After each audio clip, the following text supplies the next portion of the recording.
Um, okay, whoa, was my initial reaction when I heard that USC and UCLA are heading to the Big Ten.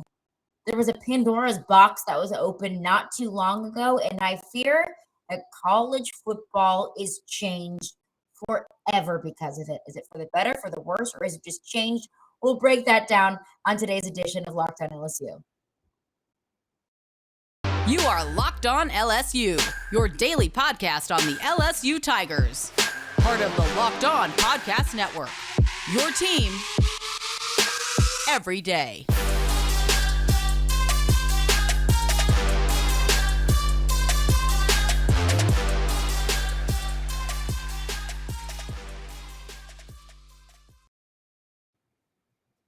Well, thank you for making Locked On LSU your first listen every day. We are free and available wherever you get your podcasts.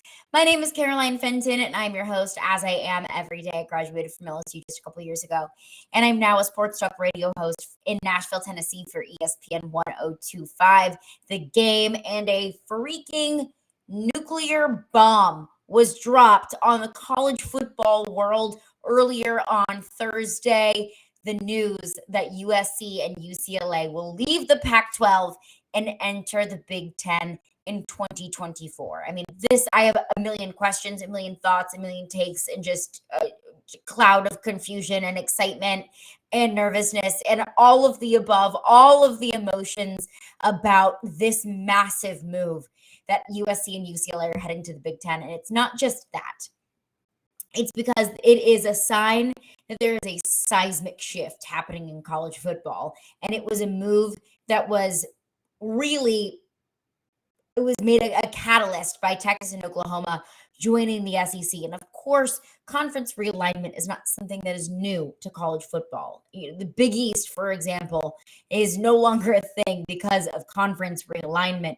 But Texas and Oklahoma joining the SEC was absolutely a move that catalyzed all of this happening, that really we could look to that and say that was the moment that college football was changed forever. That was the moment where every single other college football powerhouse in the country was looking at themselves and saying, well, we either join them or we become irrelevant, honestly.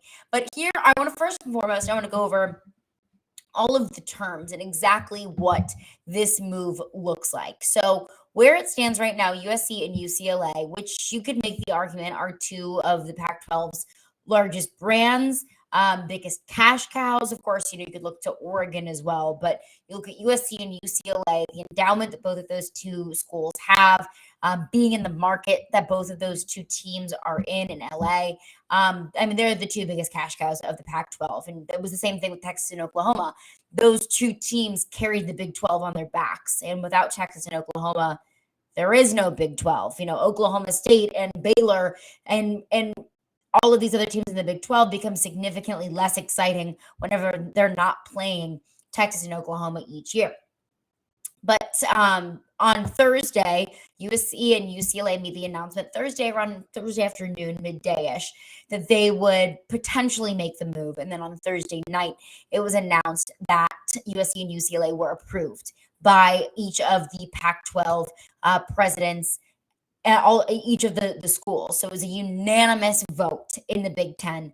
Each of the presidents and chancellors met on the addition of these two schools on Thursday night, and it was a unanimous vote, which obviously, because the Big Ten is looking at, okay, Rutgers, Ohio State is super invigorating, isn't it? But what's even more entertaining and what's even a bigger cash grab and what's even a bigger story is Ohio State USC. Although we love Nebraska whenever they play Iowa State, but you know what's better than that is Nebraska UCLA, because these are two storied programs. These are two, there's the amount of money in these two programs is astronomical. So the Big Ten saw this as a way to not just make more money, but also to make the Big Ten more relevant and safer.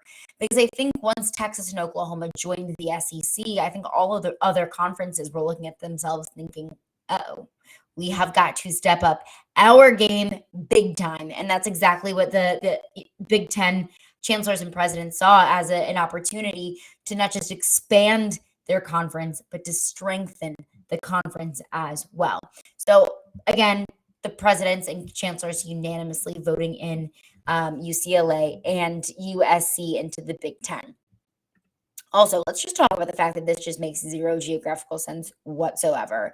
And, Texas and Oklahoma joining the SEC isn't the craziest thing ever. No, Texas and Oklahoma aren't in the Southeast, but also, Louisiana's a border state to Texas. It's not that far away. Of course, a trip from South Carolina to Oklahoma is going to be a hop and a skip, but, it's not crazy to think that Texas could be in the Southeastern Conference. It makes absolutely positively zero sense for USC and UCLA geographically to be in the Big Ten. They're all pretty centrally located in the Midwest and in Nebraska and Michigan and Ohio State and Northwestern being Chicago and Illinois. You get them all here, and then you have two teams joining all the way over here. I saw a map of the new Big Ten on CBS today, on CBS Sports, and it showed the map, and it was almost comical just how little it makes sense. But that aside, I think that's another precedent that's going to be set. Here is the move that makes no sense whatsoever, at least geographically speaking, and honestly, culturally speaking as well. And I do want to get into that later on in the show, but I want to focus on just the logistics here. So USC and UCLA will begin play in the conference in 2024. And it's a much easier break, and it's a much more seamless move into the Big Ten than Texas and Oklahoma will have into the SEC. Why is that? It all comes down to TV contracts. So USC and UCLA have rights to the current Pac-12 TV contract rights through the 2023 football season. So they are financially not obliged to the Pac-12 TV contract after 2023. So that makes it the easiest break. They don't have anything holding them to the Pac-12 in 2024. So that is why they'll enter the league in the 2024-2025 season, and they're not going to have to pay the Pac-12 anything. Texas and Oklahoma will join the SEC in 2025. That's the current agreement where it stands right now. And it's 2025 because the buyout of the Big 12 television rights is that much lower in 2025. But Texas and Oklahoma are still going to have to pay a pretty hefty fine there. And also the teams leaving the AAC to enter the Big 12 will also be paying a pretty hefty fine. Of course, BYU had no conference affiliation there, so they will not have to pay the price. But it's a pretty hefty fine to leave the rest of your conference kind of hanging there with the TV rights. So that is why it's such an easily seamless transition for USC and UCLA to enter the Big Ten, is because they're not on the hook for TV rights. And there's an interesting caveat to that. And I think that this is something that has been brewing, no pun intended, brewing with UCLA and USC for some time now, because it would seem that if UCLA and USC had every intention to stay in the Pac-12, that they would have re-signed that TV deal with the Pac-12, if not this past year, a couple of years ago. You re-signed contracts a couple of years in advance. So that would really only make sense that if they had every intention to stay, that they would have re-signed that contract, but they didn't, because it's up next year. You want to re-sign that, but they didn't. I have a feeling this has kind of been in the works for a while. Was it after Texas and Oklahoma joined the SEC? How long has that deal been in the works? But I do definitely think that once Texas and Oklahoma did decide to join the SEC, the USC and UCLA were looking at themselves and thinking, F it, let's do it. Because the Big Ten is going to be way, way, way more competitive financially than the Pac-12 would be. But there is an element here that I think affects the SEC pretty greatly, which of course then would affect LSU as well. So how does this move affect the SEC? Although it doesn't touch any SEC teams, although USC nor UCLA aren't in the SEC, although they're not joining the SEC, This affects the SEC and would then affect LSU. So I want to get into that coming up next. But before we do that, I want to tell you about BetOnline because it is your number one source for all of your betting needs and sports information. They've got the latest sports developments, league reviews, and news. They've got Major League Baseball. They've got NFL futures. They've got whatever you might want to put your money on. They've got it at BetOnline. It is your continued source for all of your sporting wagering information. They've got live betting, they've got esports, they've got scores, they've got everything you could need. Plus, it is the best spot for your sports scores, podcasts, and news this season. It is a one-stop shop. Plus, BetOnline.net is the fastest and easiest way to check in on all of your favorite sports and events. They've got MMA, boxing, and golf. Golf, big shakeup with the Live Golf Tour. So that's been a really fun thing to put some money on and to win some money on, more importantly, as of late. So head to their website today to use your mobile device to learn more about the trends in action. BetOnline, where the game starts. Well, thank you for making Locked On LSU your first listen every day. We are free and available wherever you get your podcasts. Make sure to check us out on YouTube at Locked On LSU. Make sure to hit that subscribe button so you don't miss a second of your Locked On LSU content. But again, the biggest news of Thursday, USC and UCLA will enter the Big Ten in the 2024 season. So in 2 years, they'll be in the Big Ten. But this affects all of college football. This affects every single team in the Pac-12. This affects the Big Ten, obviously. Those are the most closely affected teams and conferences involved in this. That doesn't take rocket science to figure that out.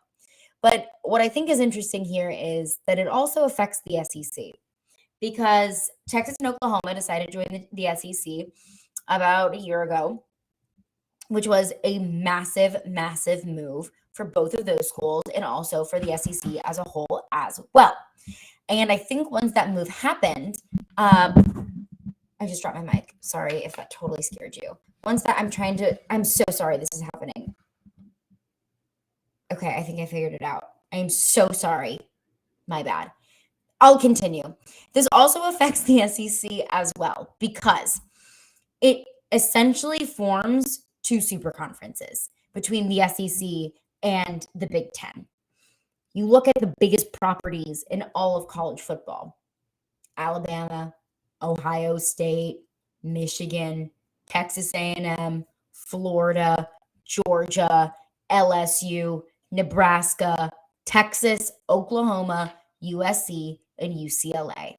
All of those powerhouse programs now reside in one of two conferences. Of course, you can throw Notre Dame in there as well, and I do think that this puts a little bit of pressure on Notre Dame if they want to find a home, because now everyone else is finding their own homes and finding their safe space and, buying into the TV rights of those conferences. So I do think that there's a part in here that where Notre Dame might be forced to join a conference, and that's a completely different story. I could literally write a thesis on this move. I think it's going to be such a seismic shift. But I want to focus on the SEC because I do think that now that USC and UCLA have gone to the Big Ten, nothing's off the table. I mentioned the geographical differences between USC, UCLA, the city of Los Angeles, and the rest of the Big Ten. It's a comical difference. But I think that goes to show that there is absolutely nothing that is off the table. That geography is not going to hold any team or conference or school back from making more money. Wherever they see the most dollar signs is where they will go.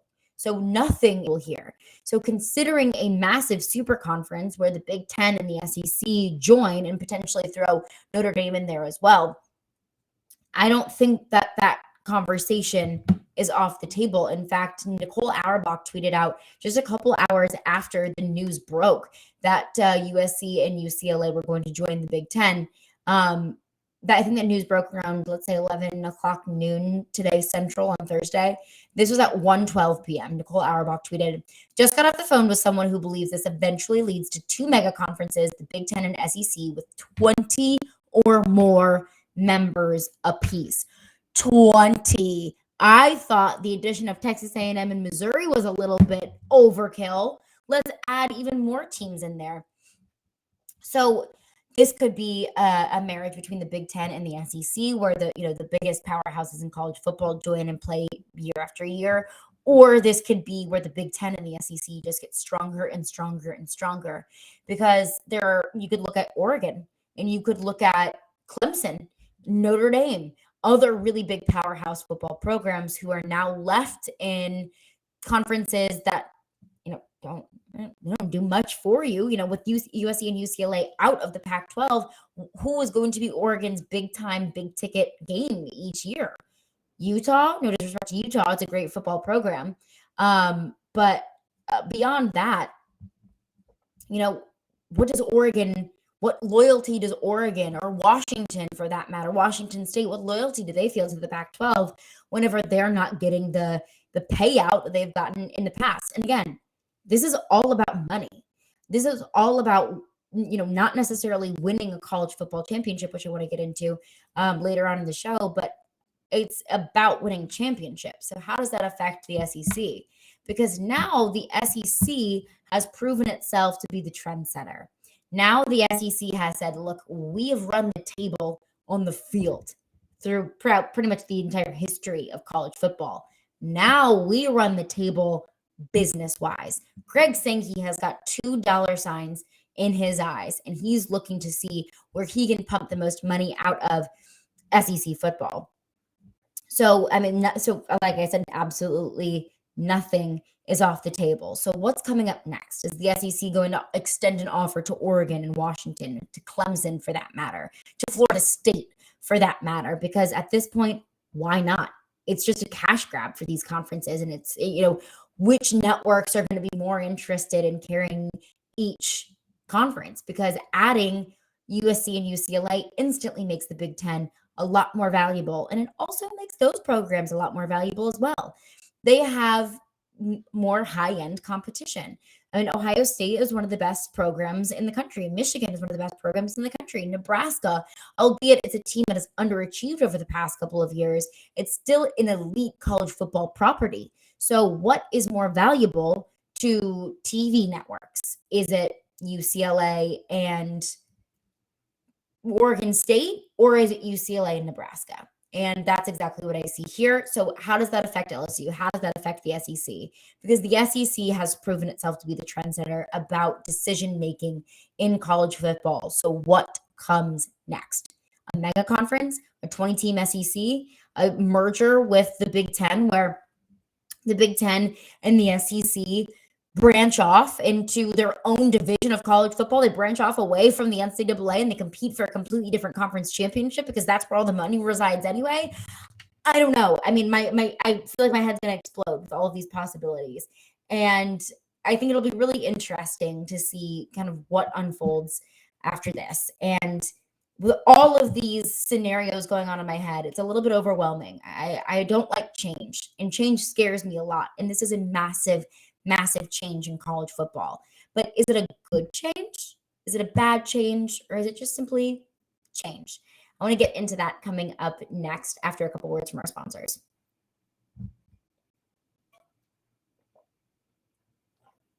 Well, thank you for making Locked On LSU your first listen every day. We are free and available wherever you get your podcasts. So again, USC, UCLA, the news of the day, they're entering the Big Ten in the 2024 season. And I mentioned it earlier, but this proves that this is just another page in the book of what's changing about college football. Because in the past, yes, of course, college football is a business. It's always wanted to make money. But the money involved, just the volume of the money involved, and just the sheer dollar amount involved now than it was even just 5 years ago, 10 years ago, especially, 25, 30, 40 years ago.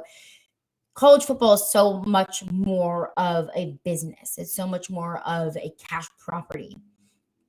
You add NIL into the mix, and it makes it even more so of a business. I've always said I prefer college football to the NFL because it's been about tradition. It's been about the love of the game. Those guys are out there because they want to win a championship, not necessarily for a paycheck. And those days are over, admittedly. I think that NIL is a good change in college football. I do think that college football players should be able to benefit off of their names, images, and likenesses. However, it's a change in college football, and it's either, you adapt or you die. That's really what it is.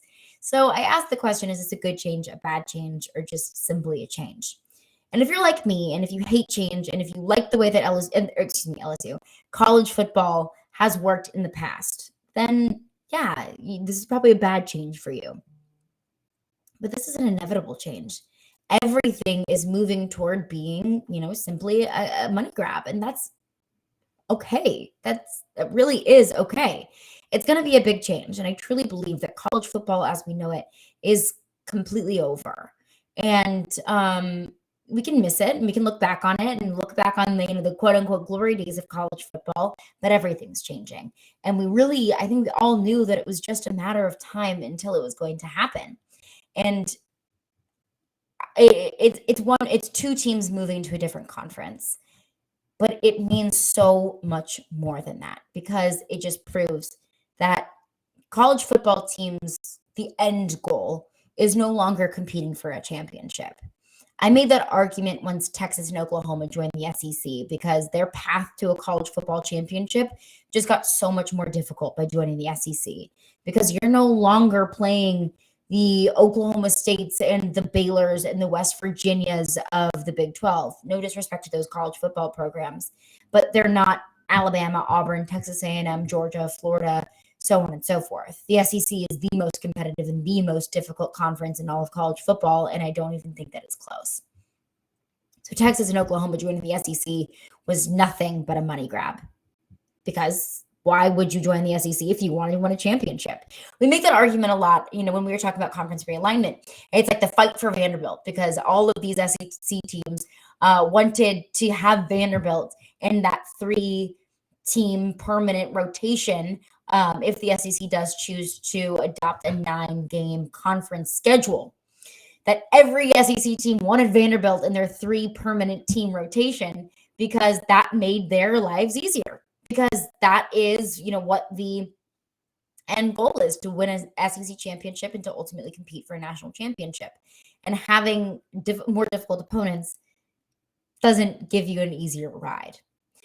I see that being the same for USC and UCLA. Joining the Big Ten doesn't make it easier for them to win a championship. Doesn't make it easier to win a conference championship even. It makes it a lot more difficult to win a conference championship. So why do it? Because your team's worth more, because you get paid more. And why are these conferences welcoming these teams with open arms? It doesn't make the SEC easier to add Oklahoma and Steve Sarkisian's powerhouse recruits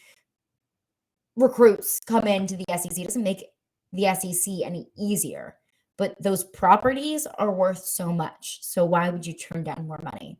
So I asked the question, is this a good change, a bad change, or simply just a change? And in my opinion, it's simply just a change. It's not a bad change, so to say, unless you're a traditionalist. It's not a good change, so to say, unless you like just absolute madness and chaos. It's simply just a change. And we talk about it with NIL. We talked about with the transfer portal, that you either adapt or you die. That you can either embrace NIL or you can completely just throw it to the side, like Dallas Sweeney has done in the past. It doesn't do you any good. So it doesn't do us any good as college football fans to completely just deny the fact that college football is changing, because it is. Adapt or die. And I have a good feeling that LSU is going to do exactly that. But that's going to do it for me today. Thank you guys so much for making the Locked On LSU your first listen every day. Now, make your second listen Locked On SEC. You can get more on the SEC by making Locked On SEC your second listen every day. Host Chris Gordy and the local experts of Locked On take you across the SEC in 30 minutes.